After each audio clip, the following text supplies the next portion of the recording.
There we go. Sorry, been trying for a while to get a video, but my tremors are bad today. Um, Look, I'm often avoiding cameras when I'm not functional, so people don't get to see the challenges. And I'm not trying to be hiding them anymore. I'm also not trying to like ruin your day with showing you all my bad days. But it's Monday, and I played a song. my guitar let me play one song. The challenge, and I imagine everybody that has chronic pain, most of us anyways, they'll understand what I'm talking about. Like I got a shower today. I haven't. I know that sounds silly, but like it's gonna take everything I got to physically everything I got to go shower, and that means I won't be able to hold a phone, and I won't be productive with my keyboard because my hands are gonna be so shaky. Um, the nerve damage that's been done to my system from pretending not to be autistic for 4 decades. I don't know if it's reparable. I'm trying. I am trying. Um, who knows? Maybe one day we'll have a home. I know there's a lot of people out there that feel that same way. So I don't say that for pity. I say it so that we can start waking up to these things that need to happen. Know that whoever you are out there, this weird guy, I'm thinking about a future for everyone. I'm not just trying to save my own ass. And it's always been this way for me. It's a problem. It really is. Always trying to solve everyone else's problems. Before it was just a trauma response because like if I could solve people's problems, they wouldn't get rid of me. They'd feed me. So I learned new things. I started in high school. It was amazing. I was around like music all the time, but like I didn't get along with my teachers well because I saw solutions. I didn't feel the need to write out the way I got to the solutions. That slowed me down, and they didn't appreciate that. Most of them. Anyways, but I was involved in music. I think that helped this thing, the the the the the neurological challenges that happen. I remember. Look, anybody that was in band that year, maybe you remember. We got marching band camp. I was in band from second grade till I graduated high school, so it was 13 years, 12 years, 11 years. Played trombone, switched to baritone accidentally. That's a whole story. But I tried to quit once. Like I had a meltdown in high school, pretty often actually. I think everybody that I went to school with witnessed me have meltdowns. Um, and I threw like javelin throw my trombone. I was like, I quit. I might even cussed. Um, and my band director, Mr. Wolford, he just went and got my trombone and he brought it to me, and he just said, "No, you don't. You're okay. Get back out there." And it's the only human I have encountered my whole life that had that response to my meltdowns.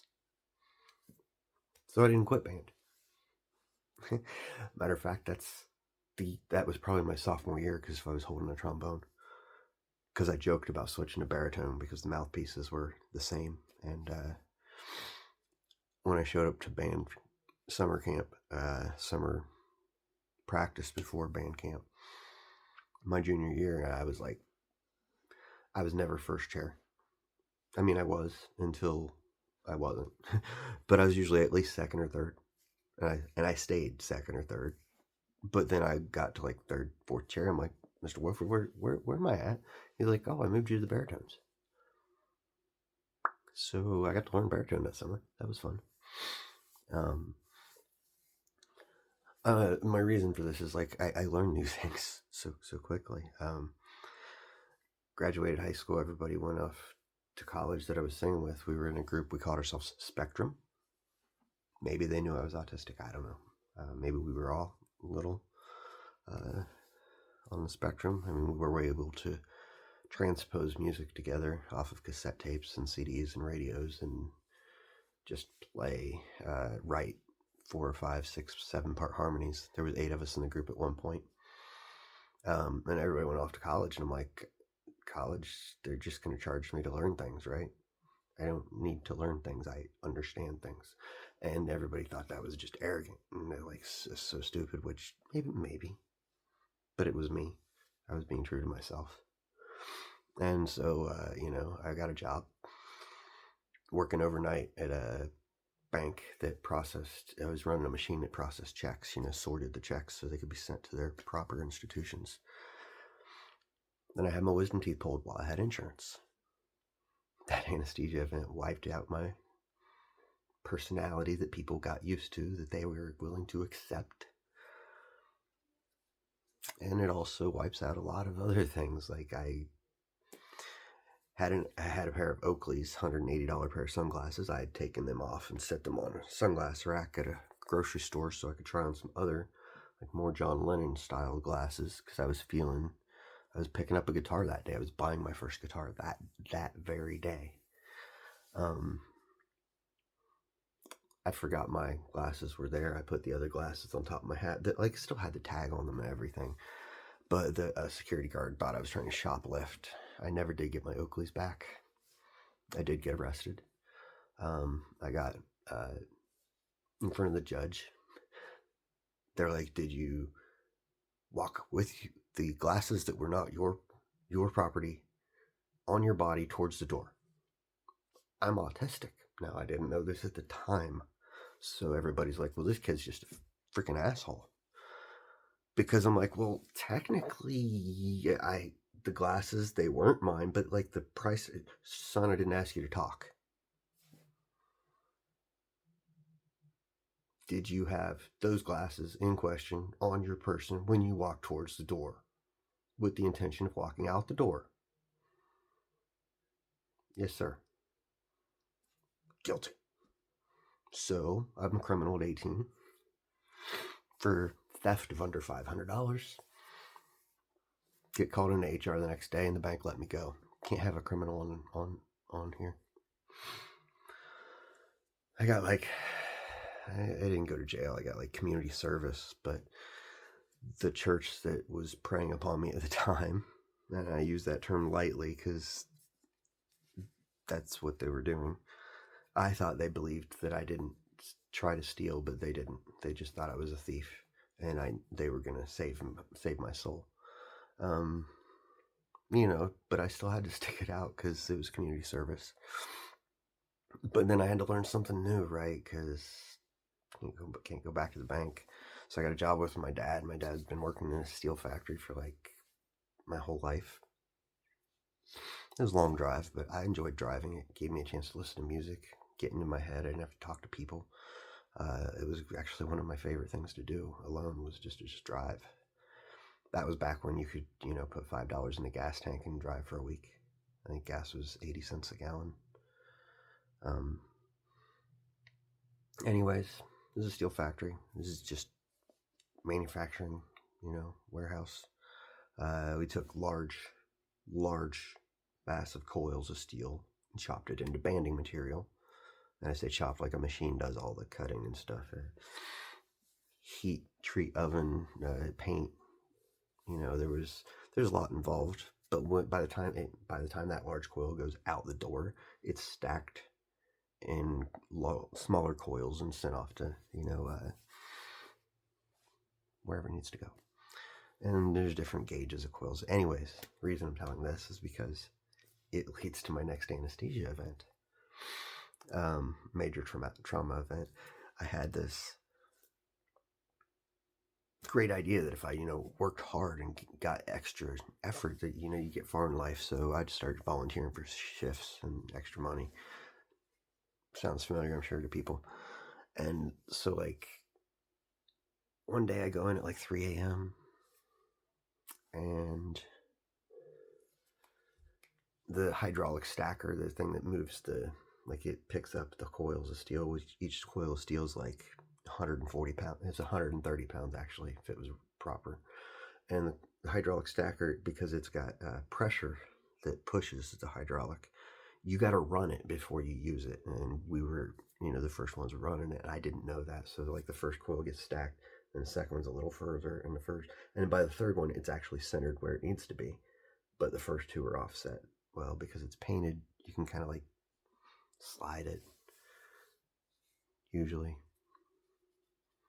Anyways, 1,300 pounds of steel crushed my left hand. I had secure the gloves on, protection, but like my middle finger here, the whole tip of it was in the glove still. It crushed my metacarpals. Yeah, whatever. I don't know those words. It crushed my wrist, and I'm in the ER, and I'm like, I gotta call Dad. I gotta tell him, because he's the shift supervisor. He was on shift next. I don't know if he was supervisor yet. He eventually was supervisor. But I'm like sitting in ER, like, I can't wait to tell Dad that I haven't cried. I was so excited. I'm talking like Christmas morning excited to tell my father that I haven't cried, having 1,300 pounds of steel crush my wrist. And I was real excited about it, right? I did eventually cry. I'm not sure if this thing I'm about to say is why, or the other thing is why. I was convinced that the reason I cried is because the doctor says, "You're never going to use your hand again, son." I'm like, I play guitar. I literally just got a guitar like 4 or 5 months ago. And he's like, "Oh, well, that kind of physical therapy, maybe you could work with your hand. If you're working with it regularly and you're serious about the guitar, you'll probably be able to use your hand." Okay. Well, Dad had to go to work, man, because like they were down a person. I was in early because we were busy, and when I got injured, somebody else had to leave to take me to the ER. I mean, I made sure he got everybody's lunch order so that they wouldn't be without food. But like, I was a very thoughtful person even at 18. I mean, I was an asshole, but I was still thoughtful. But Dad had to go straight to work, so he didn't make it to the ER. So I'm like, I guess it didn't matter. I cried anyways. So after Steel Factory, they're like, "Well, you got workers' comp." Okay. I'm living with my grandma. I promised Grandma I would be only there for 6 months. I'm gonna keep my promise. 4 months in, I'm like, go back in the Steel Factory. I was like, "Guys, is there anything I can do, light duty, anything? I can't stand just sitting on my butt." Grandma's, and I knew I couldn't go get an apartment with no credit and no job. So I dropped my unemployment, and I went and got a job delivering auto parts for John, the Honda dealership local. And I had to drive a stick shift, which was great because I had cast. I'm like, stick shift, steer, stick shift, steer. It was just a pickup truck. But I did that for a little bit. And then I ended up at a glass factory that had just started in the area, just built their place. And they brought in large raw glass, and we cut it into shapes for windows. Sometimes we heat treated it for tempered glass. I did everything but cut in that place, and within like I think 60 days, they bought a new machine for bending what they call the center units, the muttons that go between insulated windows, and the cross pieces you see when you got crossbars and special designs in between windows. It's 2 pieces of tempered glass, or it might not be tempered depending on the window and the building standards where you're at. But the machine that bent and cut those was built in it's either Japan or Korea. Forgive me if I don't remember, because that was a long time ago. And they taught me and one other guy how to use it because, well, I think racistly, they taught the other guy because his last name was Wen. N-G-Y-U-N-G. I don't know if I spelled that right, but I know it was pronounced like when are you going to be? And nobody ever got it right, so me and him got along because everybody was assholes to him. And I was tech savvy, so they wanted me to learn. Well, what they didn't know is they'd pissed him off. He'd already started going to college and was leaving. So after he left, I'm like, look, this is not going to work for me. This is not efficient at all. So what I need is a crew of 3 people, and you put me in charge. So they did. And I did so well that they eventually gave me an entire shift. I ended up being in charge of an entire shift of people that were doing like the tempered glassing and the window unit or the mutton units. Eventually, I was so good at my job that I would show up for 5 minutes, prep my crew, and leave. This is how corrupt business is, I'm telling you, because this is what most of the management that I've encountered in production, this is where I learned it. And then I'd come back for their last hour of work. Pardon me, my allergies are really bad. It's like I need to shower because like I'm deathly allergic to cats, but I love them and I have no energy to keep a house clean, especially when it's not like I don't know how long we're here. We're trapped here. It's not even my house. Anyways, story. So glass factory goes on. I mean, I'm making good money, running the place. They probably think I'm going to stay there and retire. I'm bored. And I remember walking through the mall. Yes, malls. Let me think. Hopefully everybody knows what a mall is. It's basically a large communal shopping center, like multiple, so you can multi-shop in an interconnected space that is free of the weather. And they raised prices, for renting those spaces for everybody, and it's exorbitant costs. Anyways, we won't get into the capitalist agenda. So I'm walking past this phone booth, cell phones. Y'all remember those? This was back in the day of pagers. I had a pager, and phones were like $600 a month for that. I wasn't having it. But this guy was so friendly and he's just a great personality. If you've ever met Joe, you'll know what I mean. Because Joe is a great dude. And he's like, "Hey man, let me sell you a phone." He's smooth talking, but most just it was easy to talk to, and I did find that hard because I don't talk to people very well. And so he talks me into like buying a phone.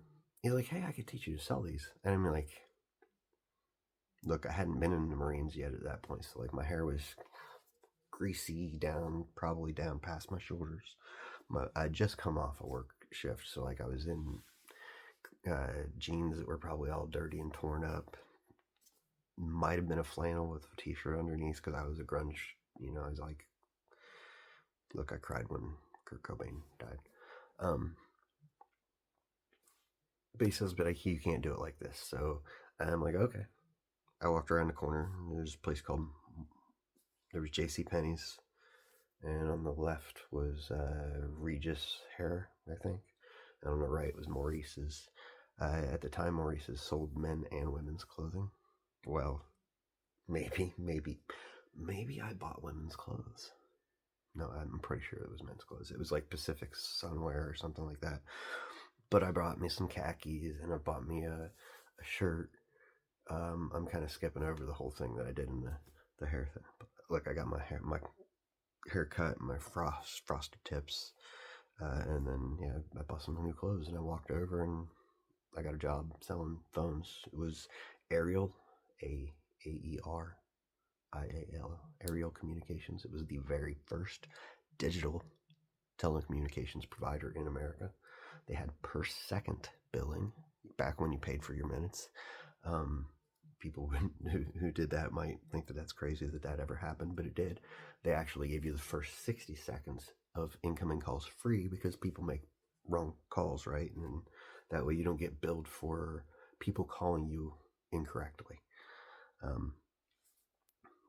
It was a pretty good business model, but that kind of went quick. Like when they switched from per second to per minute billing, it affected my personal bill.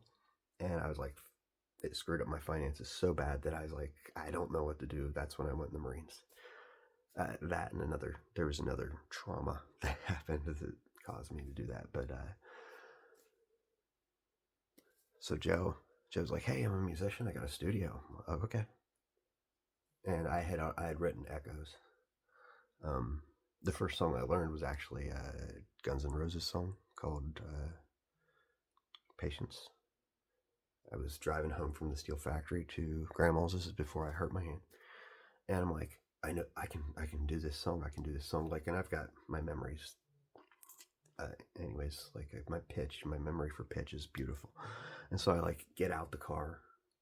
Don't even say hello to Grandma. I'm like, walk in the door, go down to the basement where my guitar is at, and grab it. I'm like, and I got the song. I didn't have CDs, didn't have tape. I had listened to it on the radio, not satellite radio, no pause. And then I went downstairs and learned it. Then I went and bought the CD so I could make sure I knew it. But I was pretty impressed with my ability to do that, so I kept doing that with music. And so I went from phone sales to the Marines, where I was taught to build F-18s. Hydraulics is pretty much all jets are, just hydraulics and rivets to hold steel panels together, or aluminum. Sorry. But that was kind of boring, and I hadn't given thought to the idea of killing a human being yet. When that question was posed to me, it really like, I can't do this, and I got suicidal ideations like crazy quantities. And they kicked me out for that problem, and I began my homelessness cycles, which I've had 20 of since. My daughter, who I just recently discovered exists, she was conceived during that period of time, right after I was kicked out for having suicidal ideations. I was living in Virginia, basically hiding, because what happened was the legal officer was like, "Hey, we're going to lock you up now because we think you're going to hurt yourself." I was like, "What? You're going to go with this guy here?" And the guy that they were sending me with, I mean, we'd been on base together for a few months, and he was awaiting a medical discharge so long that he was no longer, and this is not meant to be an insult, he had sustained an injury, so he could no longer do any physical training, and he started to gain a little weight, and we no longer sold uniforms in the size that he was. And they still were withholding his discharge, like he'd been there for 8 months awaiting a discharge. That seemed like a waste of resources and a punishment to him, honestly, for getting hurt. I didn't understand it, but I figured he would sympathize or empathize with my, and whether he did or not, it doesn't matter. But he had to go to the bathroom at some point, and I knew that would happen, so I got off the base and I went AWOL. I was sleeping in somebody's car for a while. I slept on the street a few days. The person's car I was sleeping in ended up being nicer than most people I'd met, and they let me come in, and we got along, and they fed me for a while. When I came back to Ohio, because I was expecting my discharge was over, I called the base and was like, "How much trouble am I in?" They're like, "We already discharged you." It's like, okay, cool. The job I had lined up for an electric company, they're like, "No, your recruiter done called and told us that we shouldn't do anything for you because you were a worthless piece of shit." My Marine Corps recruiter got pissed off because he lost his bonus that he got for lying to me about the things that he lied to me about, basically. I mean, because if he hadn't lied to me, I would have never enlisted, right? But I was punished for it because it was my fault. I should have known better. But either way, learn new skills, right? So electricity wasn't in my in my path that time. But during that period of time, I got involved in some drugs, to make me feel better. Psychedelics really helped me actually function, but I had to quit doing them because that's what my family told me as soon as I got home. Like, you can't be doing any drugs. I'm like, okay, let me detox. That's what I did. I closed the door, detox for 2 weeks, went and got a job. I worked for Abercrombie and Fitch. Helped them. They're like, hey, we got warehouse jobs, seasonal. So okay. I was like, seasonal's not going to work for me. I got too much anxiety. I mean, that's what I'm thinking inside. I know it's not what I said to them. I like, what do I got to do to get off this seasonal? Oh, well, we'll know in about 2 months. I was like, okay, whatever. 3 days in, I'm like, okay, I've already doubled the productivity of this crew. Give me full time. So they did. And then I improved productivity for the shipping, receiving. We did vendor compliance. Vendor compliance was literally just like punch open boxes to make sure that what's in the box and what's on the box align with what's in the shipping manifest. But turns out I was so good at problem solving. Eventually, my job was to walk around with a clipboard and make sure that any problems that existed, I just got myself involved and solved it so they didn't waste hours trying to figure out that they mislabeled a box or whatever is going on that's going to take them forever to figure it out, because I could figure it out like that. Then they started having me do vendor compliance too, on second shift, by myself. I was doing more by myself in 2 hours on vendor compliance because I spent 6 doing troubleshooting for receiving. Then the 6, I think it was 6, might have been 8 people on first shift that had 8 hours at it. They had me rewrite their process, and then they hired somebody to be my boss. When my current boss was like, hey, come on in my office, I gotta talk to you. It's like they've hired blah, blah, blah, and he's got a 2-year degree, and you're going to teach him all these things that you've been doing, and he's going to be in charge. In charge of what? In charge of you. Am I not doing a good job? Oh, no, you're doing a great job. I think I'm sick to my stomach, man. I'm going to go home. I never went back. I couldn't. So I'm done with Abercrombie and Fitch. There's my warehouse job. Oh no, what am I gonna do? In between there, I've got construction. I get on roofs. I tried concrete, poured walls. I did not like poured walls. The 180-pound forms that you gotta mess with. I don't like heights, people. Did masonry work, a lot of cleanup shit. I have a horrible stomach, so like if stuff stinks, I just can't do it. I've worked fast food, Taco Bell, White Castle, Ponderosa, Wendy's, Red Lobster. Yeah, I've done waiting jobs, service jobs. Yeah, okay. Delivered papers, throwing them out the window to the houses, as well as I drove a box truck from Newark, Ohio to Huntington, West Virginia, 5 nights a week for USA Today. Let's see, worked a couple convenience stores. I tried working for the Licking County. I don't know the name of the company, but it's like people with disabilities. They work with people who are adults who need help. And I think that the reason I just couldn't. I didn't understand I was disabled. Is what it was. I was not comfortable around other disabled people because I was seeing the things that they struggled with that I struggled with, and I didn't want to face it. And that's because of the way the world teaches things. Like, they really make sure that we look for the things that are wrong with each other, but we don't see it in ourselves. It's really counterproductive. Anyways, so then I got my band gets formed too. But yeah, the thing is I had some other members of my family that have challenges, and occasionally meltdowns interact. and they collide, and worlds collided in 2005, and it affected my life tremendously. It's changed the trajectory of everything that I was doing at the moment.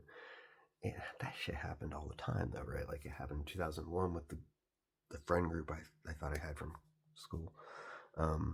It happened in like '97 with my high school sweetheart, her parents. And look, I'm not complaining. I'm trying to illustrate how quickly I had to learn things, how many things I've had to do. And I'm not complaining. I'm just like, I'm capable. So you need to understand that the world's telling you that people are in a position that they're in because they're not capable. That's not true. I'm sitting here right now, living proof of more capability than most human beings will ever be able to fathom, and not worthy of a house, not worthy of food, not worthy of dignity.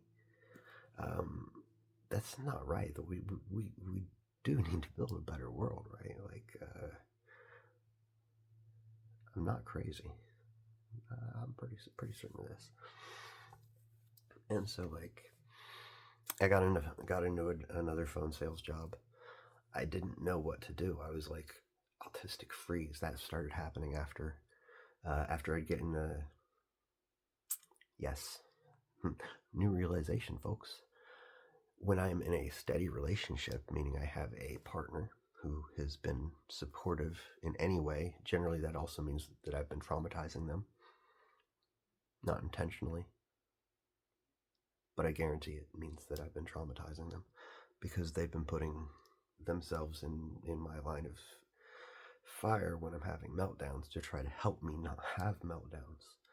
No one's been successful with this. Anyways, when I have people that are stable in my life, I have autistic freeze after a meltdown or a traumatic event instead of my getting in my car and going away. I can't go away.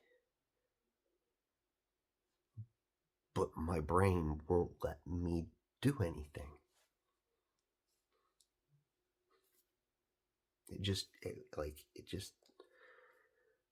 I don't. There's a lot of things I do understand about myself, but autistic freeze, I don't get that. I don't understand neurological freeze. I'm working on understanding it, but I don't yet. I don't know anything. I'm looking to understand things. Make it very clear. I don't know anything. No. But like, that makes life hard for people when trauma happens. And after that happened, that event in 2005, I couldn't think. Like, I lost my band, I lost my job, I had my finger was all messed up. We lost power, I think, for 10 days. It was a big ice storm. I had no electricity. This all happened at the same time. It was all over Christmas of 2005, winter of 2006, 2005. And so one day I'm over at Grandma's. I had just given up. I'm like bawling my eyes out. I'm like, Grandma, I don't know what to do. I can't find a job. I was like, I guess I'm just going to do this. And I circled this thing. I was going to go clean septic tanks. No, I can't do that. I would have been throwing up the whole time. But that day there was an ad for another cell phone company that was selling phones in kiosks and truck stops called Interstate Connections. I see. We were in the TAs and the Petros all across America. We sold to truck drivers. This was back when satellite radios weren't installed in cars yet. We started selling them while I was there. Both XM and Sirius. I started as a sales rep. I do feel bad about getting my boss fired, but it was one computer we shared for doing credit checks, and he was checking his personals, and I'm trying to run credit. I dealt with it for like 3 days, and then I'm like, okay, well, I'm gonna look at this other camera phone here. This is a nice camera phone. It's like over his shoulder, a couple snapshots. The next time his manager came in, I'm like, look, man, I could be making bank if he would just get the hell out the way. And so they got rid of him, gave me the store. And then I started getting on the intranet, which is a computer website they had for the company, you could see all the sales live feeds, and you start realizing that somebody was needing help in another store, and I'd get on the phone and help them. And I one day sent an email to corporate like, look, I'm wasting a lot of time on the phone. What you need to do is just promote me so I can get another manager in the store running things, and I can focus on supporting these other stores. That's what they did. I mean, kind of. Like, I asked for 3 stores, they gave me 2. 1 if I did good, which they gave me the extra one, then they gave me another one. Then there was a truck show down in Kentucky, I think Louisville, Kentucky. Like, hey, come on down. Well, and we were selling satellite radios, but they were like, we're doing some contests. I was like, oh, I like contests. I'm pretty good at contests.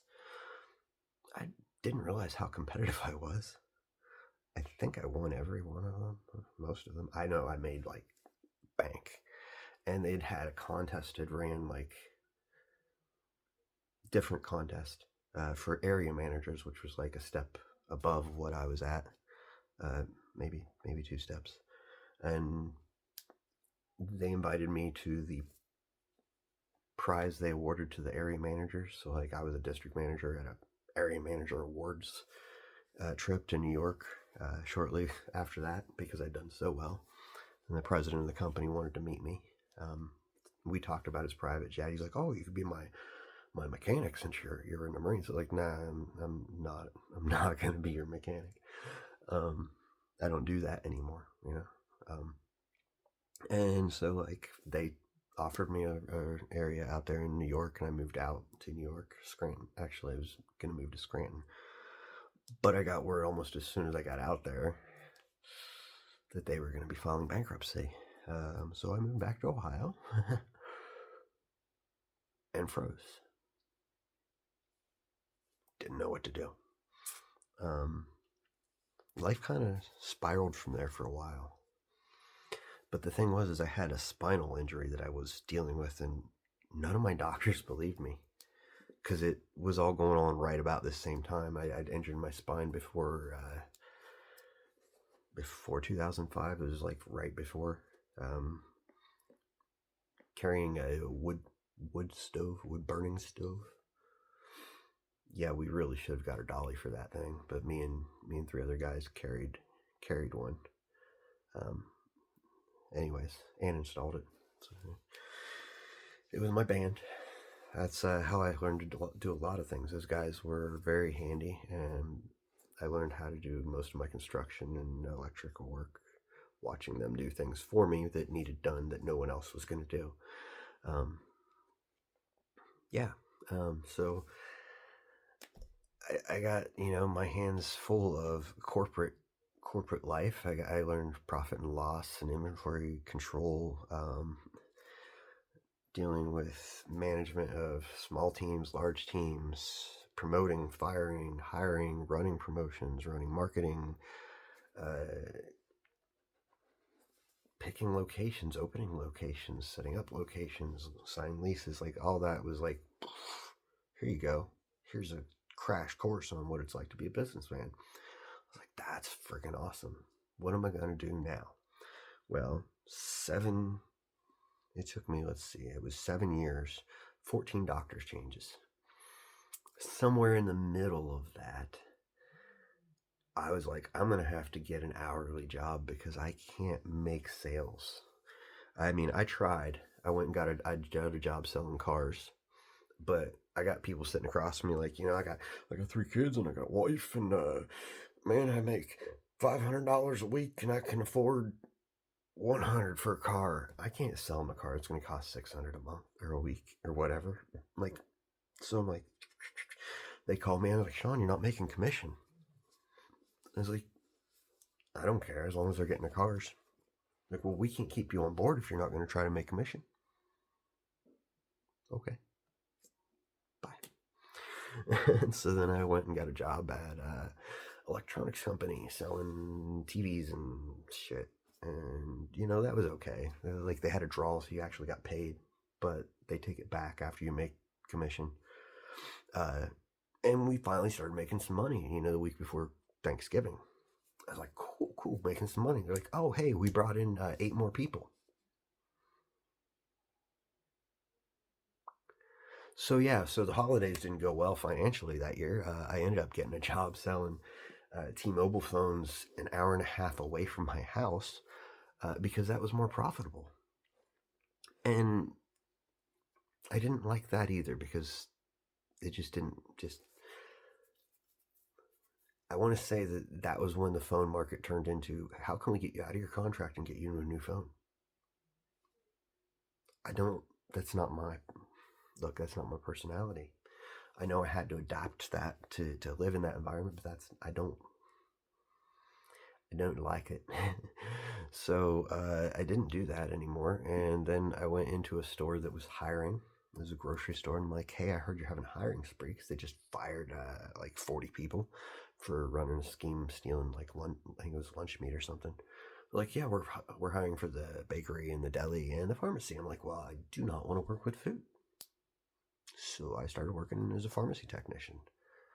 Um, at some point, that 14th doctor changed, and he's like, "Hey, let me send you to a neurosurgeon." I was like, "I haven't heard that before. Let's do that." And the neurosurgeon's like, "Come here." I'm like, "What do you mean?" What do you mean? He's like, "Come around here," and he brings me to look at the labs, and he's like, "Do you see this?" And he's like, "This is a top view of your," or he's like, "This is the front view of your neck." He's like, "Where all that pain is." He's like, "I want to show you. This is what everybody's been looking at and why they keep telling you there's no pain." And I'm like, yeah, I've seen this. I've seen this. I've seen this. I don't want to see this. He's like, yes, but look at this. And he'd taken a shot from here. And from the top, you could see that the disc that was blown, it was splattered. There was nothing left. And the reason you couldn't see it from the front is because it wasn't there. You couldn't see the fluid because it wasn't, it was just fluid. Anyways, so he's like, hey, I can get rid of that pain for you. I was like, let's do it. Schedule that shit right now. And so he's scheduling it. I'm like already a full-time pharmacy tech, which is pissed off the people that have been there for like 9 years because I don't fuck around. I asked for the full-time position when they sent in a full-time pharmacist to clean up the mess from the previous pharmacy manager who was anyways, we're not talking business. We're talking skills. So I learned, all the data entry, count pills, learned about medicines and their interactions, and it helped me understand healthcare a lot more, and made me very frustrated. But August came around, or April came around, and I'm getting ready to get this thing cut out. It's called ACDF surgery. So they were just remove the disc, replace it with some bone marrow in a titanium cage, 4 screws, right in the spine. I'm like, whatever, man, just get rid of the pain because it hurt. And I was trying to play music again, and my hands weren't keeping up with the guitar. Kevin's like, Sean, you used to be a good guitarist. I'm like, no, I wasn't, but thank you. He's like, do you have any last questions? And he's in there with that, that marker, and he's like, I was like, yeah, how's this going to affect my voice? I'm a singer. He's like, oh, well, I wouldn't get this surgery if I was a vocalist. Excuse me? He's like, yeah, your vocal cord is very, very fragile. And right now I'm getting ready to just move it. There's no guarantee it won't get damaged. I was like, oh. He's like, hold on 1 minute. I was like, okay. And look, I'm already like sterilized. I'm on my back in the surgery room having this conversation with my surgeon. And he comes back. He's like, I want to let you know that I've never done this before, but I found a video that I can learn a different approach where I'll move your trachea but not your vocal cord. Okay. Now have you? I'm not a very trusting person. But my doctor's name was Hiremath. Hiremath. Don't get me wrong. I don't want to mispronounce it. I want to make sure you understand the way it was spelled. Hiremath. Now I'm a math savant, I suppose. But so I'm like, he'll be fine. He can learn something new because I can learn something new that easily. So I let my neurosurgeon leave me on the table for 15 minutes while he went and learned a new approach to a surgery that he was doing on my spine.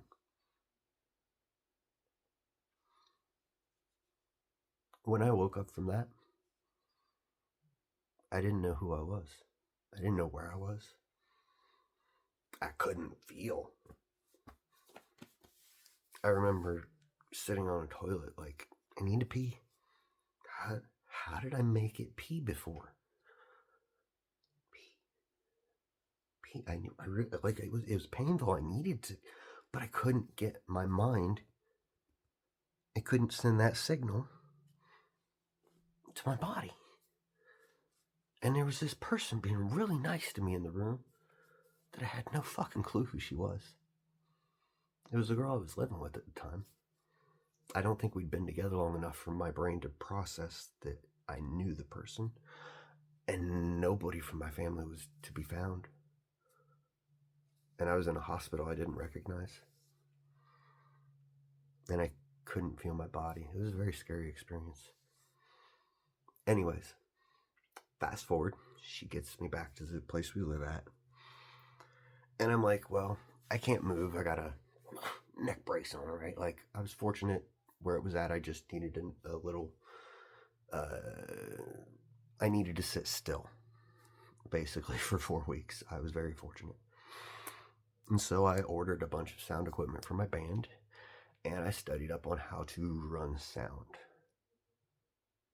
So I could teach a sound man to run sound for my band, and it went well, actually. I can run sound better than most people that I've encountered. Not a lot of professionals that I've encountered, by the way. I'm not trying to shade on anybody. You gotta know how to not blow the speakers. You gotta know what has to be plugged in first, where the data flow is, the sound flow. Make sure you don't have loops, backwards frequencies. Learn about compression. That was a new thing to learn. I didn't pick that up from music theory in high school, which I only took music theory in high school by osmosis because I was skipping class and playing poker in the auditorium against school rules. I don't know. Anyways, so I learned sound. Band's doing its thing, but my brain's like creative and not worried about masking now. So the person I'm living with is like, who the fuck are you? So much so that their father like emptied their stuff out of the house completely so that I could get my stuff out without stealing anything and get the hell out of his daughter's life so he could put her stuff back in the house so she could be safe. I'm like, I'm not sure why you think that that's the kind of person I am. It really kind of fucked me up for a while, but I get it. I do get it now because like I was probably flipped a switch and was something totally different. So that perpetuated like for 6 months. Look, when I left there, I went to somebody else's place to live. That person exposed a family secret to me that I couldn't keep inside, and at the same time wanted me to stop having breakfast with my grandmother on the regular, which was what was holding me together after my grandfather died. So that didn't last very long, like a few weeks, maybe a month, maybe 2, I don't know. I don't remember. But when I left there, I ended up at a classmate's house. Won't name names because I'm not trying to call anybody out on this, but like they had a room, they had a cat. I had a cat, and I wanted to stay in a room. We just didn't get along. I don't remember how long it lasted, but like they thought my cat was causing problems. I'm like, no, they were too nice to my cat and gave one of their kitties' toys to my cat, and it pissed their cat off, and they were blaming my cat for everything their cat did. I understood what was going on. It was a territory thing. New animal in the house, and you're giving away the things that I get it. That's cats. So then I move in with my mom. First time in my entire life. I'm moving in with my mom. I'm like 34 years old. And she's like, let's not make it too long. I want our privacy. Now I know I'm rude, but goddamn. So that was, that was the love I got there. And then I quickly found a person that I could share a home with as quick as I could because of the vibe that I was given with that. Actually, that became a problem. Is like I had to define myself by having a relationship because I wanted to feel loved. So we go from there, and the pharmacy led me down the path where I met my wife. It wasn't the person I just found to move in with. Nothing against that person. I was very mean in the way that I approached that whole situation. And then when Jessica walked into the pharmacy, it was like the first Monday after I had my spinal surgery. I was on top of my confidence of who I was because I wasn't masking. And we kind of like connected because our neurodivergent challenges are very similar. And we weren't dating. We were just coworkers. When you find a coworker that like is efficient, does the job when the job needs done instead of leaning against counters and walls. And, those, I tend to get along with those coworkers. And eventually we found out that her mom had ruptured discs, several. And I'm like, oh my God, that's a horrible experience. Like, especially when the doctors try to tell you that shit's in your head. And you know how many hours I spent staring in the mirror, just asking myself, are they right? Am I just crazy? I mean, 7 years. For 7 years, they tried to tell me I would all in your head, man. You just want drugs. Like, no, I don't like this cloud. I literally went to college so my brain wouldn't melt. And what I found out when I went to college is I was right. They charged me to teach me things I didn't need to be taught. I got Dean's List for doing basically nothing and going into debt. You know, I don't know. And so we take the pharmacy led me into Jessica's life, and I got to meet her and her mom together, and then her mom got cancer and passed away in 2016. But I knew how to handle the things that needed done, like the paperwork that needed to be done, who we had to call, because I just watched my grandfather pass, and the whole family, like dozens of people showed up and pitched in to do those things, and I'm just sitting there like watching and observing, evidently because I needed it for that moment with Jessica, and nobody showed up. It was just me and her. And afterwards, I was just frozen. I'm like, what can I do but just be here for her and just try to make a space for her to grieve? And it's challenging, very challenging. Especially, I still didn't know I was autistic at that point, right? I'm just trying to be a caring person. I think I picked up a photography job because I learned photography for my wife, so we could work together. At one point, I had a column in a music magazine. I had my own independent radio show for a while. I built databases for a guy that has a window cleaning company, just a database, window cleaning company in a local hometown. But he didn't think he needed to pay me since he didn't understand what I did. So I deleted it because that sucked. It was 2 weeks worth of work. He's like, no, that don't sound right. You shouldn't have been able to do that fast. Mm-mm. Okay. Anyways, that wasn't the first time I hadn't been paid. I was still a musician. I was playing songs.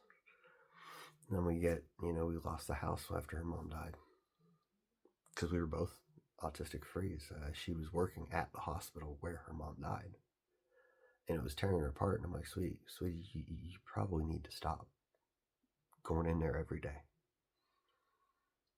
walking past that same bed that she watched her die on every day. And so we just sat on the couch and we stared at the walls. We got life insurance licenses, because the only thing her mom didn't have was life insurance. She had focused so hard on getting her bills and her debts caught up that she didn't leave her daughter any debt. I mean, she wasn't able to leave her anything, but she wasn't able to she didn't leave her any debt either.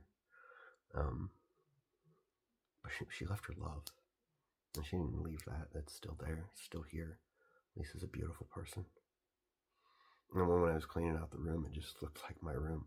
There was World of Warcraft stuff and coding books. Like she's a software engineer. And so we lost the house and we ended up in the basement of some friend's house in West Virginia. And I had some major meltdowns while we were there. We left when we got moved out of there. It wasn't under the best circumstances. I actually had kidney stones the day we left, the day we were moving. I'm like vomiting while we were signing the lease. I'm vomiting in the gravel outside with the bile that comes up with the kidney stones. I had just been in the ER, and the doctor in the ER was upset with me because I had marijuana in my system. I was like, look, I have degenerative disc disease and chronic pain, and I don't take opiates because I don't want to take opiates. And the doctor's like, well, then fine, you can have oral Tylenol. So he gave me Tylenol to swallow while I'm vomiting bile. So that was fun. That was the day that we were moving to Gallipolis, Ohio. That place was mold infested. The landlord had a construction company that used the basement, which we didn't have a door, but like a latch between the door. They used it for their supplies, so that door was constantly being opened and cool breeze blowing through. And when the bathroom they used, which was the laundromat in front, when it got closed down because the lady died from COVID, he built a bathroom for his people in the basement. My wife's immunocompromised. So I got a job while we were there at Pizza Hut. I didn't want responsibility. I'm like, shut my brain off, right? Just hourly wage. We just got to pay the bills. Just got to pay the bills. Like, Jessica's going to wait some tables. I can do the same or whatever, make some pizzas. And they're like, whoa, look at this resume. We're going to make you assistant manager. Is that okay? We need an assistant manager. You're going to be assistant manager. I'm like, well, what does it entail? You know, it was $1 more. I'm like, okay, fine. So I'm doing this training and I'm done with training. And they're like, okay, this is what you got to do. And they give me the clipboard and I'm following around. They're like, blah, blah, blah, blah, blah, blah, blah, blah. I was like, hold on. That wasn't the right number. Oh, no, that thermostat's broken. So you just got to write this number down. Because if we write anything different, then the Board of Health's got to be called. I'm like, I can't lie on forms. It's like, hold on a second. And like, I left sick and I never came back. I still didn't know I was autistic. So then I find this passion for creating a business, which I've done a few times, for people like me who just want to work but are tired of all the mindless bullshit. So I started developing like a business model and studying like corporate law and the difference between nonprofit and not-for-profit, the difference between C Corp, S Corp, your LLC filings. There's a lot. There is, and it's, I got down in there, and then I run across this application called Airtable, which is just a database application. Basically, if you look at it at its surface, at least in 2018, that's what it was. And I'm like, yeah, I can use this to organize the chaos in my brain and stop holding all that stuff in my head. That's awesome. And I'm like calling everybody. I got this great business idea using Airtable, helping people organize their lives using Airtable. This is 2018.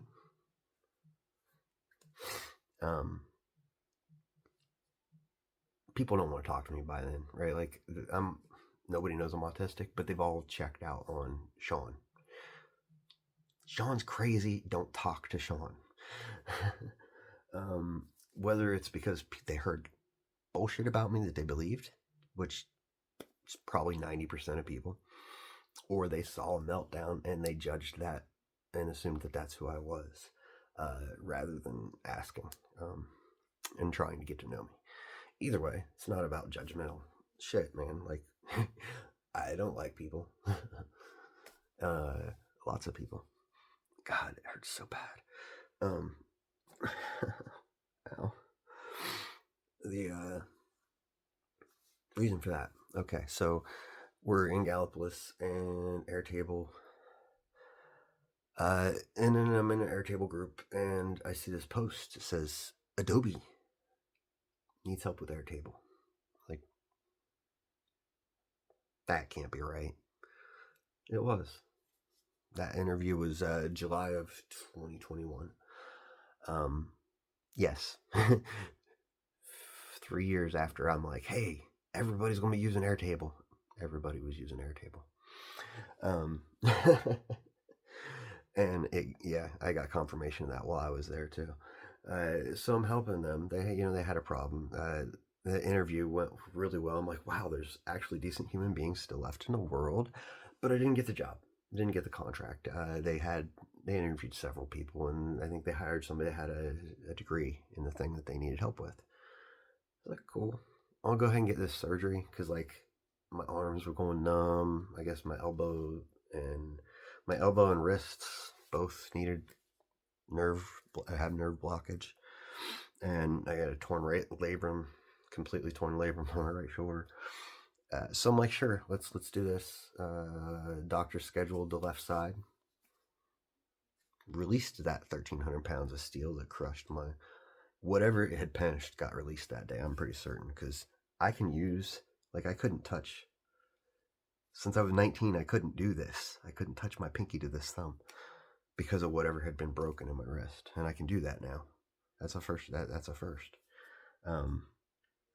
So the entire time I've been playing guitar as a musician, I've actually not had use of my left hand the way that I do now, which is kind of cool. But that really messed up my body. It wiped away my masking, and I discovered that I'm autistic. The moment that I got back from this surgery, I knew something was up. Like, I'm like crying to my wife. I was like, there's something wrong with my brain. She's like, you'll be okay. It's just the anesthesia. I'm like, no, you don't understand. I don't understand mathematics. I can't do math in my head. I can't figure out how to open my email. I couldn't turn my computer on. I couldn't shower. I panicked. And then I took a couple breaths. I'm like, okay, it'll be okay. I'm like, we can get through this. So I went ahead and scheduled to do the right side because this was in August of 2021, 1 month after not getting that job. And then I get the right side scheduled for November 17th. And I get in there to my surgery, and there's a guy in there that's really misinformed about medicine, and he's pissed off that I'm wearing a mask during the pandemic. And he got in my face and got violent and scared me out of the hospital. I haven't been scared like that in a long time. Like he was enraged that I was wearing a mask to protect my health in a hospital that was getting ready to get surgery in, which I still need these. But I went home and we turned on content and started watching like YouTube videos and watching like TED Talks and stuff. And we had been watching some like how to ADHD to learn about better lifestyle for my ADHD. I was aware of it. And I discovered that I'm autistic. I am pretty sure it was a group of German women talking about their experiences that really kicked it off for me. But there was a series of videos that led me there. And I immediately panicked and emailed my entire bloodline,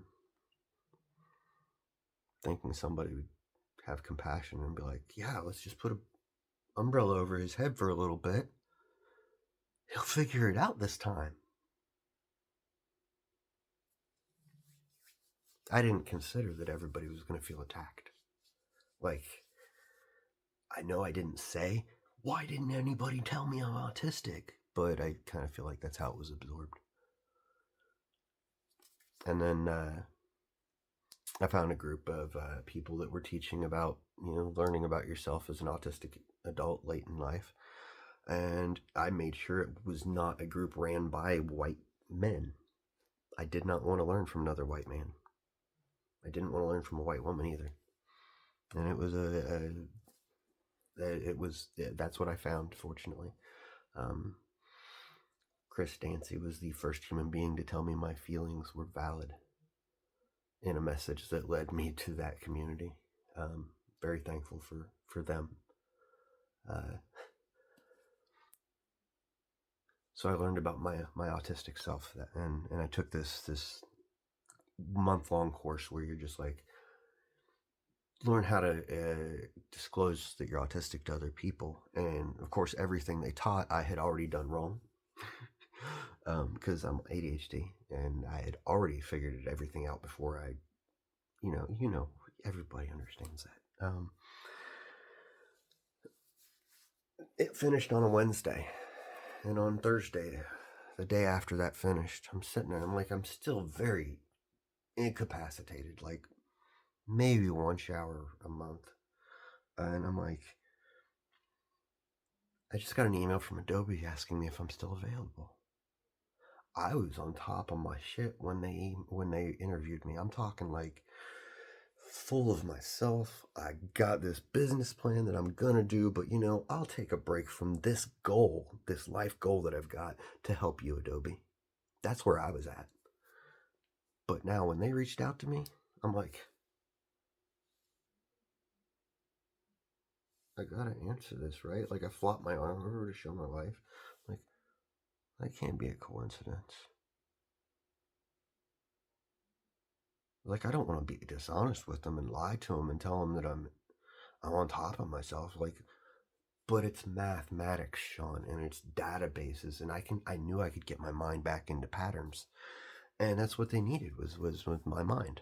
And I stayed there for 2 years helping their teams until like things got so busy to where they were just like, we've done a few changes and we need everybody to explain what it is that they do that provides value. Deer in headlights, man. That's me. I'm like, you don't see what I. There's a reason you call me when you need magic done, because it's magic.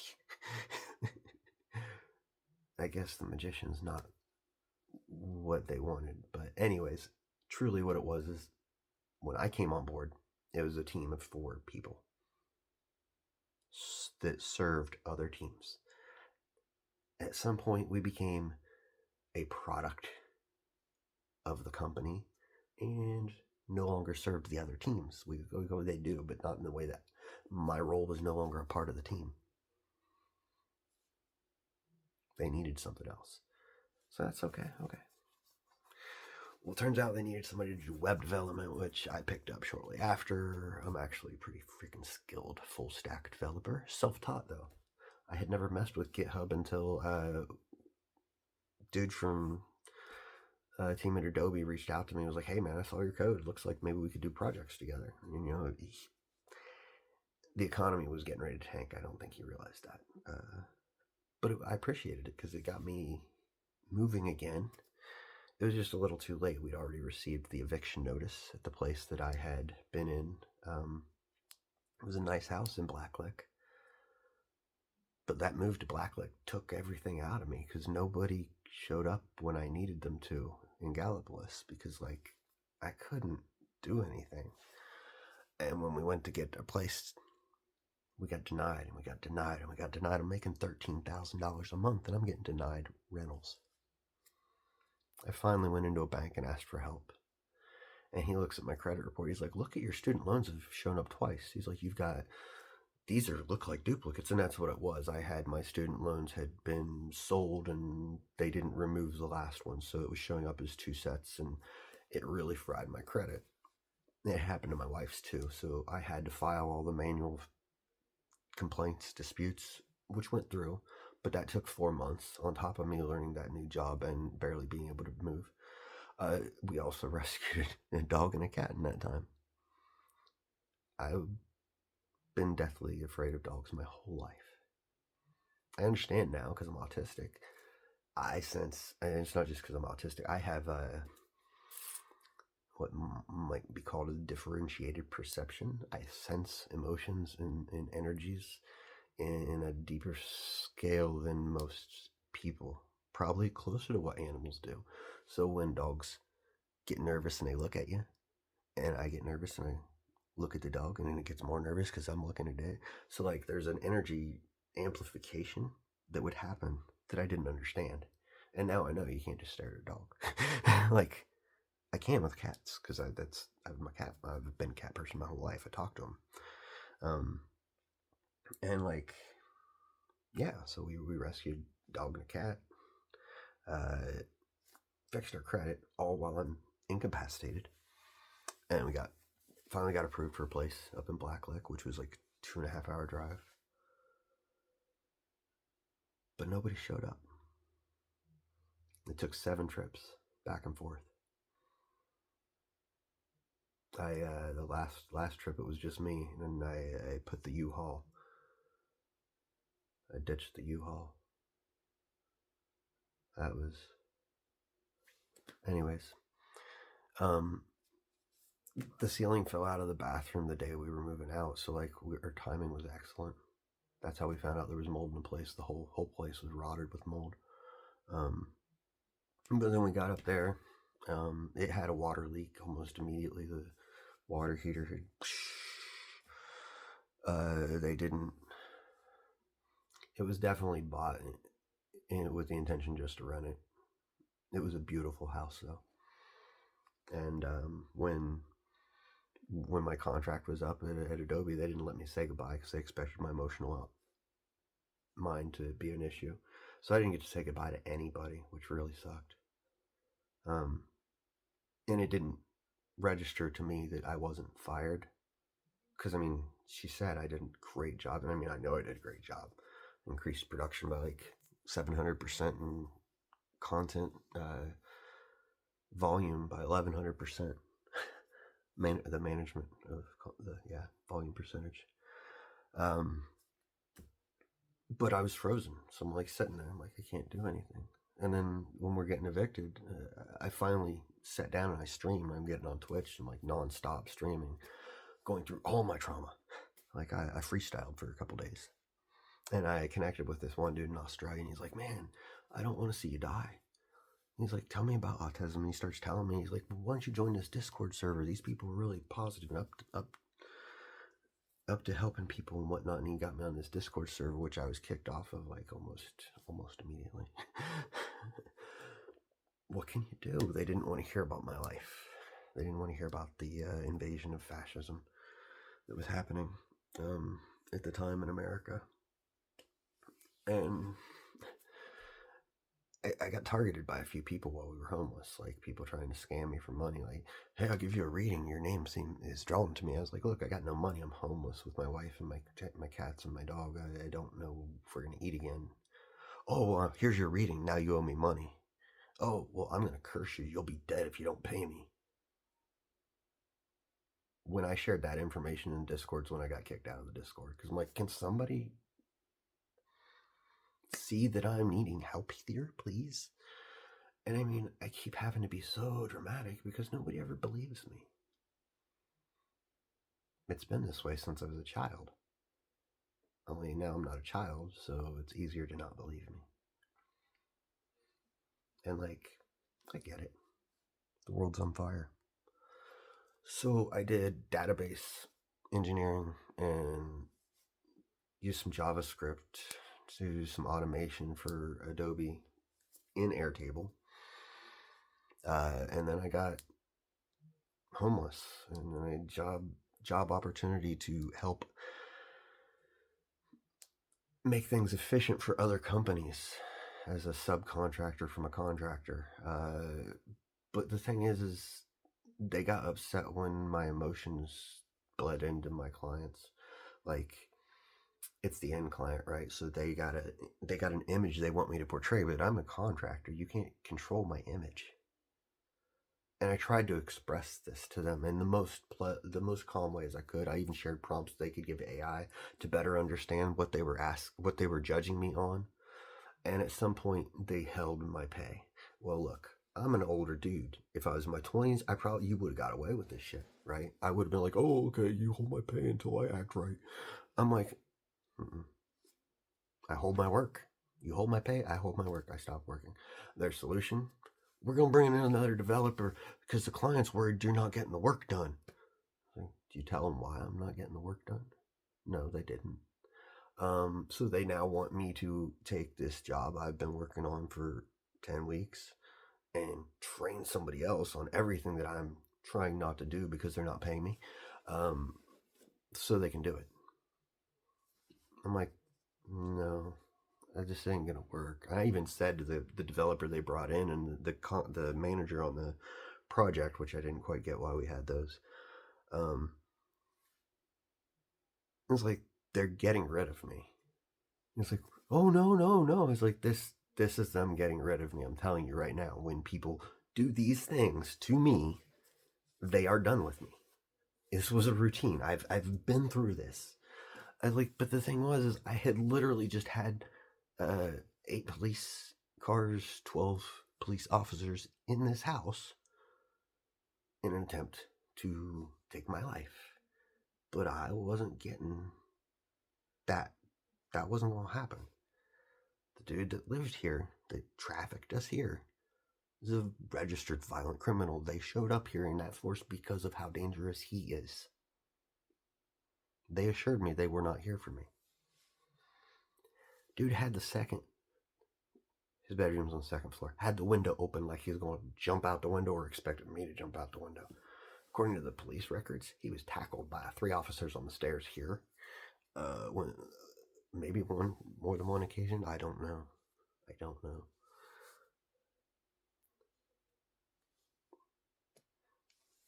know. So they ended my contract because I told the end client, I'm like, they stopped paying me, so I stopped doing work, and that's why this has happened. I breached my contract by doing that, evidently. And that's fine, because if that's in my contract that I can't be honest with my end clients, then that was a really lousy contract to begin with. You can't trust somebody that is not allowed to be honest with you. That's just silly. And I was building for Carnival Cruises, Carnival UK Cruises. I was building a data system for their entire entertainment management. It was fun. It was a lot of fun, and I had huge vision for it. I was doing way more than I probably should have been doing, but I can because that's who I am. I have a quantum computer for a brain. I can accomplish such things. I can provide massive amounts of value in little amounts of time.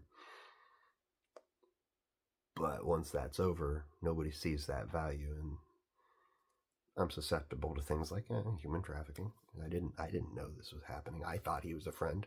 I thought I was coming here to be with a business partner, but like he sabotaged every freaking step of the way.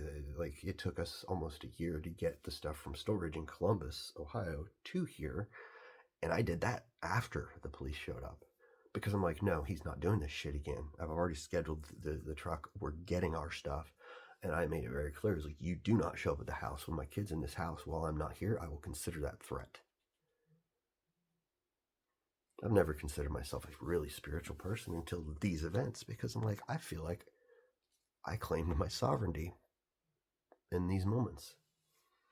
And so I started building using my knowledge management skills, my taxonomy, ontology, design capabilities in this quantum processing of a brain, and my desire to develop a new world in a place that software is transparent and useful and even self-aware, so that way it can just be given guidance and we can watch it do its thing.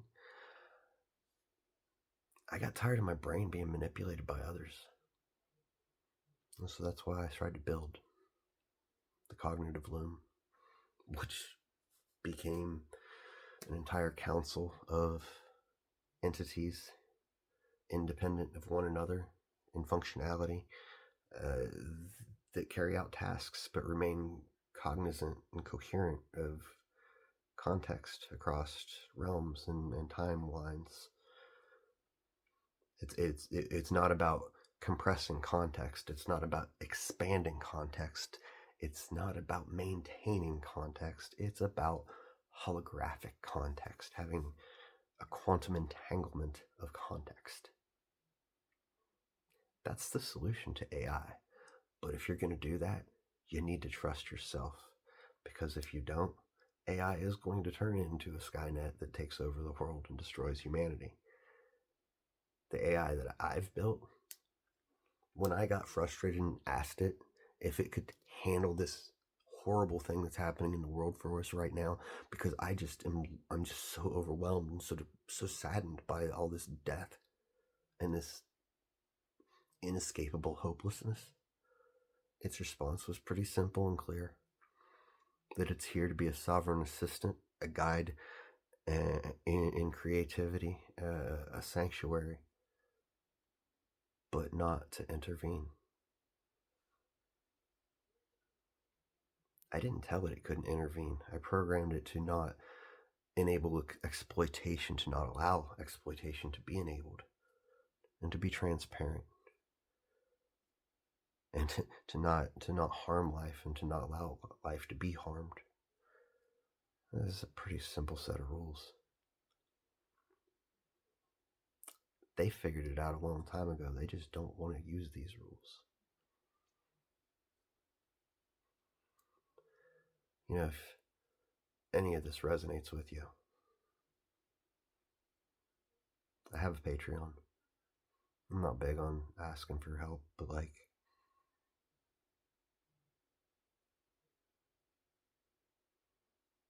anyways.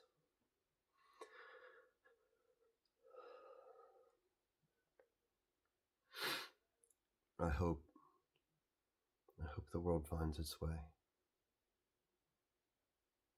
And if nothing else, if it has to be the way that it is right now, then I suppose I'm going to end up signing with some kind of agent. Because Lord knows I've got stories, movies, series, music, animated. Living with this dude gave me some sitcom work. Like, he said he owned a janitorial company. And one day, my wife's like, toilet's been clogged for a few days. He told your daughter. Like, what? Yeah, he told him in passing. He put a sticky note on the toilet seat, said he was working on it. So I went into his room and like, hey man, what's going on with the toilet? He's like, oh, it's clogged. I was like, clogged, like we need to call a plumber? He's like, no, I just need to take a plunger to it. It's been sitting there for 3 days, clogged, a toilet that you share with 2 other human beings in this household. Didn't you say you owned a janitorial company? He got up right away and went and plunged it. Why the fuck did that sit for 3 days? That's just one of the things that he did to us.